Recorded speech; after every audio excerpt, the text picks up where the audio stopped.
The man's skull was so unbelievably tough that when someone struck it, their fingers fractured, yet he remained completely unharmed. Logically, the human body isn't built for bare-knuckle combat, but when bones break repeatedly, the body reinforces them to adapt to extreme conditions. Through endless cycles of destruction and reinforcement, human bones can eventually rival steel. That's the secret behind Burmese boxing. But no one expected Nick's high roundhouse kick to be effortlessly dodged by the massive, bald-headed fighter, who bent backward with surprising flexibility before instantly rebounding with a vicious knife-hand strike to Nick's neck. Nick collapsed, unconscious. Yet the bald fighter wasn't done, he followed up with a brutal uppercut to Nick's face, sending him flying. Strangely, while the bald man was the one throwing punches, it was his fingers that ended up broken, as if he had struck an iron plate. Nick, on the other hand, stood up with a grin. Trained in Burmese boxing since the age of 5, Nick had spent years conditioning his skull by taking hammer blows daily. His goal? To forge the hardest head in the world. And now, it was safe to say he had succeeded. The bald fighter wasn't interested in Nick's backstory. To him, these injuries were nothing. He cracked his fingers back into place and assumed his stance.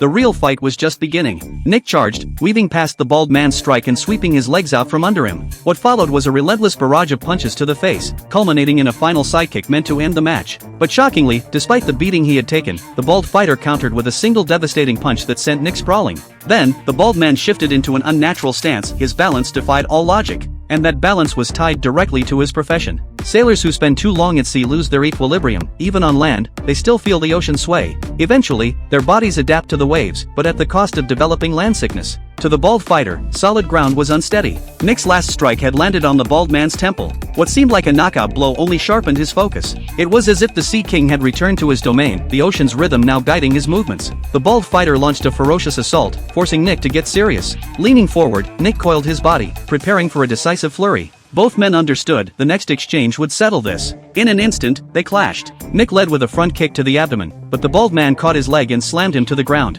As the bald fighter reared back for a finishing punch, Nick twisted free and sprang up with a jumping strike only for his opponent to duck and lock him in a brutal chokehold. Then, blood sprayed, but not Nick's. A sharp elbow to the bald man's throat sent him crashing down, unconscious. Though he had lost, one thing was undeniable: the bald fighter was a true warrior.